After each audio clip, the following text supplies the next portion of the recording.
Hello everyone, welcome back to Farcon Technologies. So today I would actually like to work on, still continuing with the whole OSPF series here. I thought we'd go ahead and configure some advanced features. In my previous video, we pretty much went out and configured everything that needs to be configured to get the OSPF working. So today we'll be looking at some advanced features here, specifically the hello intervals, and what would happen if one of the OSPF routers hello interval changed, or they were mismatched. And also we would be looking at the bandwidth, pretty much the change of the bandwidth. Okay, so let's get started. Okay, let's see. So in this activity, OSPF is already configured, so we don't need to configure it. It's all good. And all end devices currently have full connectivity, so that's good. You will modify the default OSPF routing configurations by changing the hello and dead timers and adjusting the bandwidth of a link. Okay. Then you will verify the full connectivity and restore is restored for all end devices. Okay. Alright, and the hello and dead intervals is pretty much the intervals for hello messages.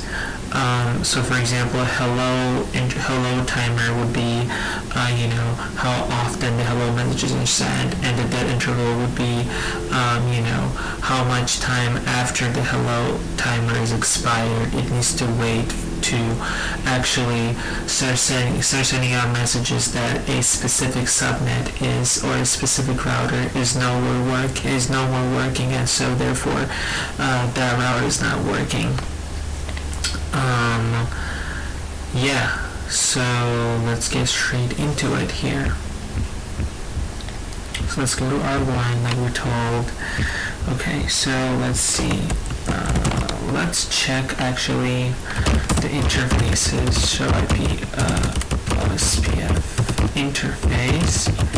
Great. I forgot that it doesn't work on packet tracer.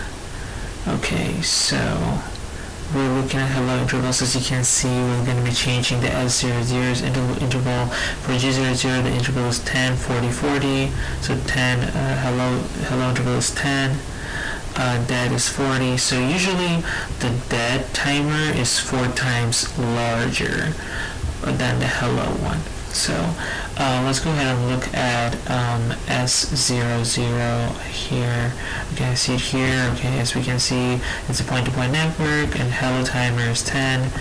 Dead interval is 40. Dead timer interval is 40. Okay, let's go ahead and see if we see the neighbors. Let's go ahead and see that. And I think S00 is here. Oh no, it's S01. Okay, S00 is there. Okay, perfect. Alright, so let's go ahead and see neighbors. Show IP OSPF neighbor. So we do have both of the neighbors here. As you can see, we have both of them. We have router 2 and router 3. Alright, okay. So now what we're going to do is we're going to go into 0.0, and then we're going to do IP OSPF hello interval 15, IP OSPF dead interval 60, which is 4 times bigger than the hello interval. And then if we wait long enough, we will notice that if we go back here and rerun show IP interface neighbor a few times, we will no more have the R2 as a there we go. Yes. So it's failed, and the neighbor on serial 00 went from full to down. Okay, and so as you can see here, let's run it again, and yeah, we do not have that neighbor anymore.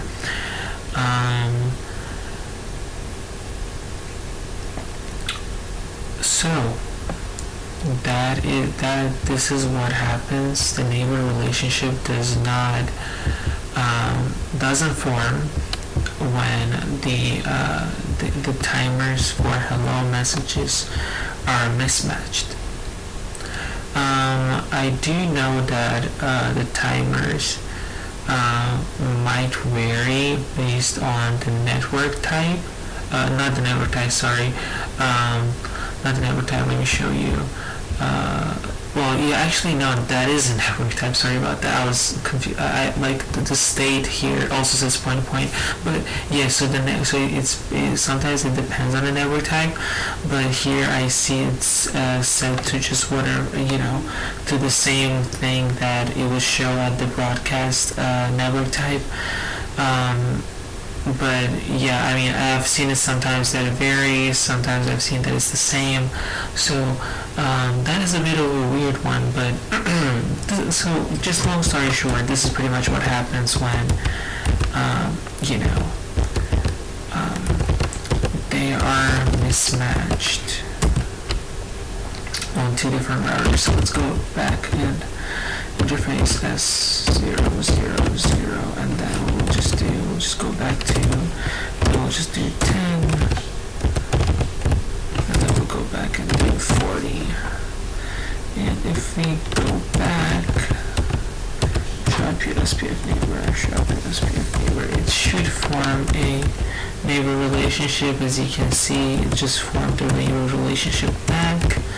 Okay, alright, perfect. Alright, so moving on to the second one here. Trace so after a short period of time this will fail. Okay, cool. We already did this part, we did step 2. So going to step 3 here, trace path between PC1 and the web server located at 64.10.1.2. So let's go ahead and do that. We'll go ahead and do trace RT. Okay, we're going to go ahead and do trace route to 64.100. Oh, sorry. What's going on?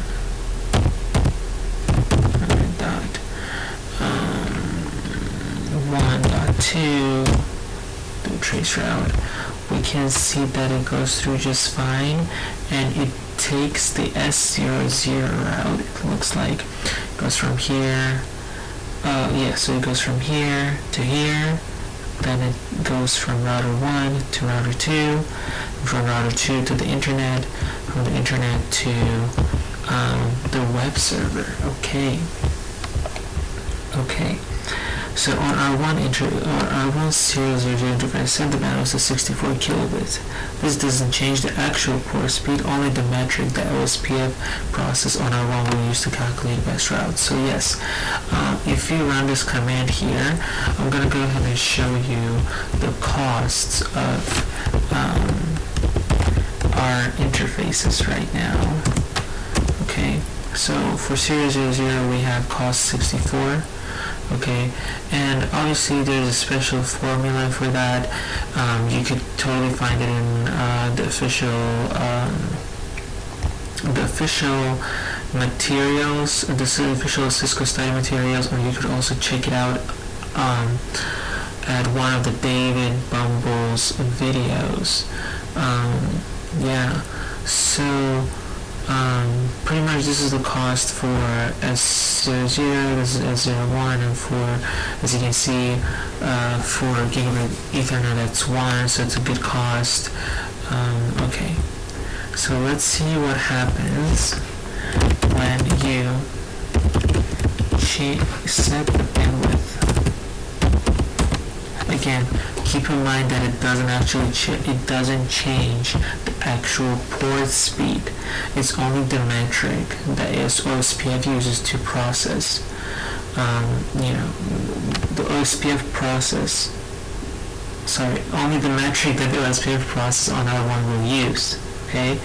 To calculate the best route. So pretty much based on the bandwidth, it will change, and the bandwidth is set on in kilobytes. So anything that's 100, so there is there's a reference bandwidth, and so there's a reference bandwidth and there is a interface bandwidth. And so pretty much there's a special formula, you can check it out. So for example here, the default of the reference bandwidth is set to 10 in the power of 8. So anything that's higher than 100 megabits,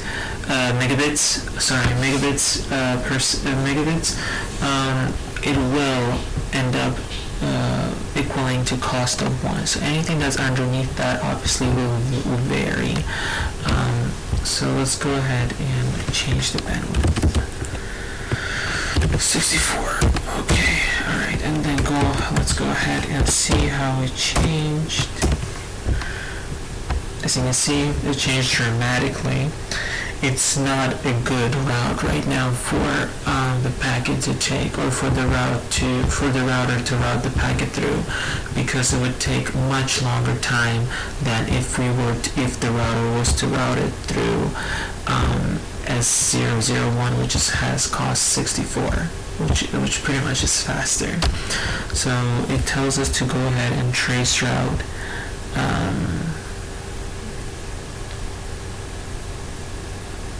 from PC1. Okay, so from PC1, they will also trace route to the same. Okay, alright, so as you can see here, it goes from here. Okay, so it goes here, then it goes here, then it goes here,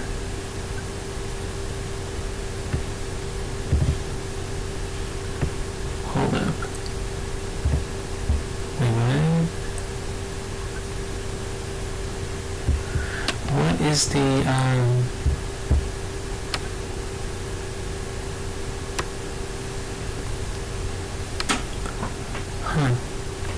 that's interesting.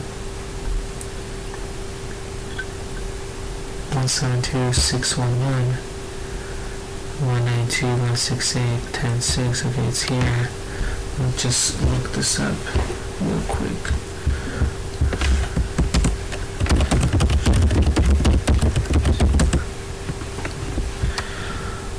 So 10.6.6 is a serial 00 interface, which is here.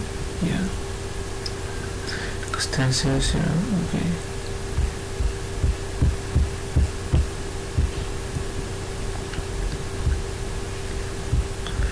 Okay, yeah.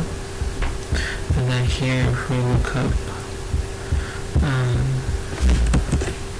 enable show IP interface brief S00, which is this interface. It's 172.16.32. I don't know if it has to do with the packet tracer. Sometimes packet tracer does glitch to where it shows it, but I mean, it is supposed to show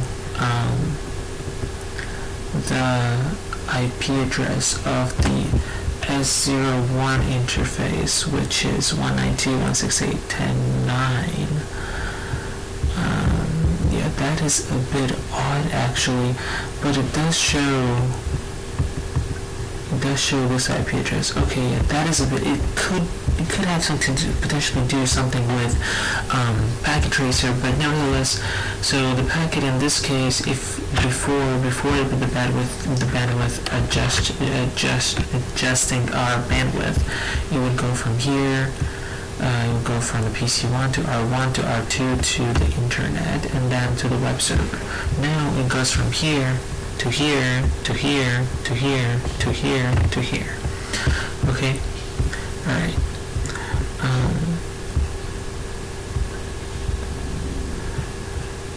Okay, let's go ahead and verify that all PCs can ping the web server. It seems like 64.100.1.2. Okay, works great. Perfect.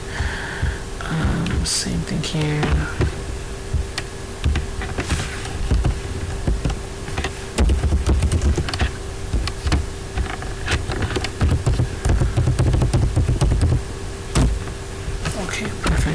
So they're all pinging. It looks just fine. Everything is looking good, but I am not sure why this packet tracer says 5 out of 25. Let's check the results and see what's going on.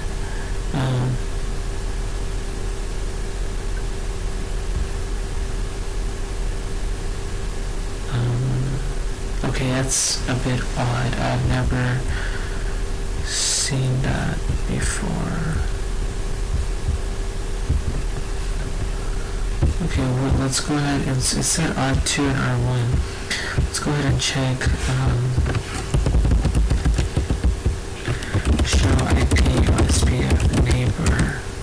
Oh, no, show IP OSPF interface S01 and S00. Okay, they look good.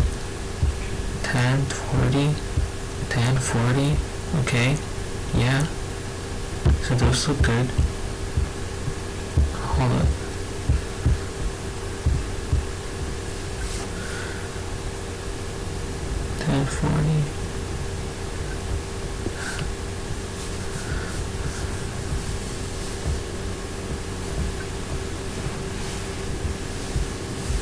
Yeah, I mean, that looks just fine. Let's check this one. Show IP interface. S00 is 104040. 104040. 104040. Yeah, that's so weird.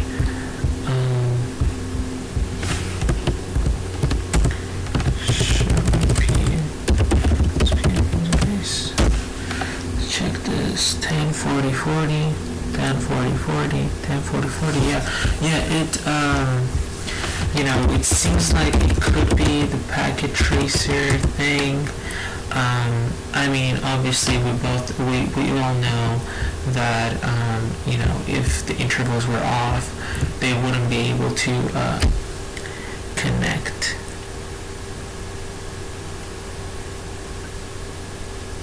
Oh wait, I'm sure if it's OSPF connection, R2 will fail.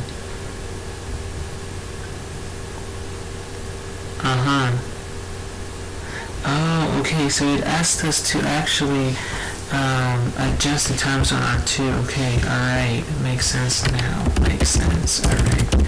So that actually makes a lot more sense. Okay, let's do this. Interface 000. Okay, they do, dang it. So they do want us to keep it at this. And they also want us to do the same thing over here.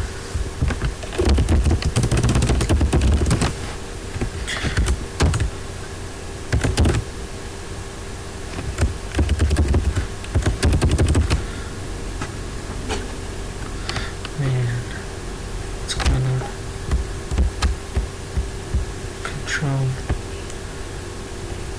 X6. Yeah, that's what I'm doing.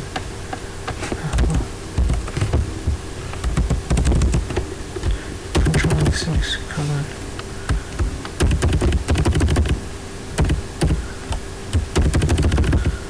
Oh man. Really?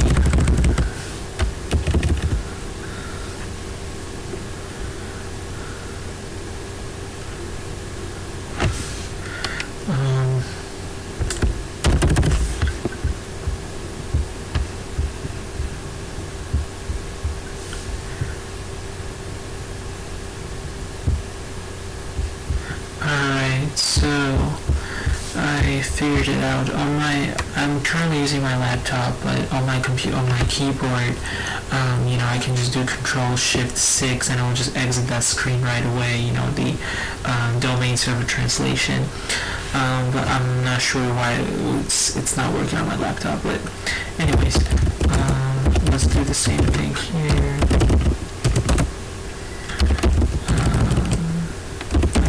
OSPF, hello, interval 15.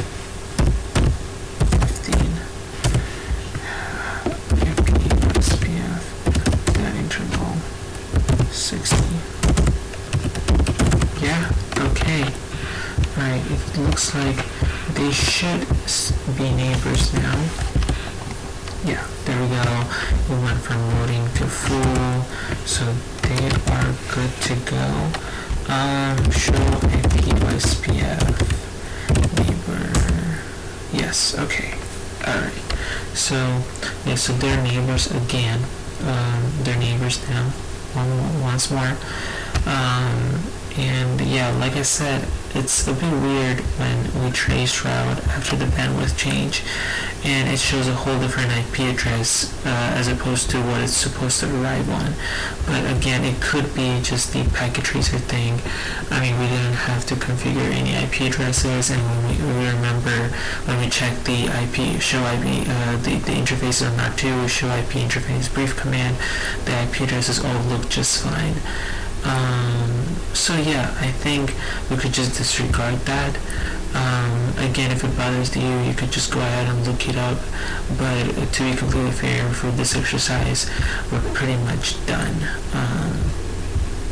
So yeah, hit that subscribe button, like if you enjoyed the video, if it helped you out. Obviously dislike the video if it didn't help you out or you didn't like it. Yeah, just please, if you don't mind, just go ahead and subscribe. One of my goals is to actually hit at some point 100,000 subscribers maybe. I'm in the process of studying for CCNA, and the best way to learn is to teach what you learn. So that's what I decided to do, and hopefully you guys can go through this journey with me. Maybe some of you are even studying for CCNA, so this might help you out as well. Leave any of the questions that you have down below in the comments. I'll be more than happy to answer them, at least to try to answer them. So yeah, thank you very much for joining. Peace be upon you all, and yeah, have a great day.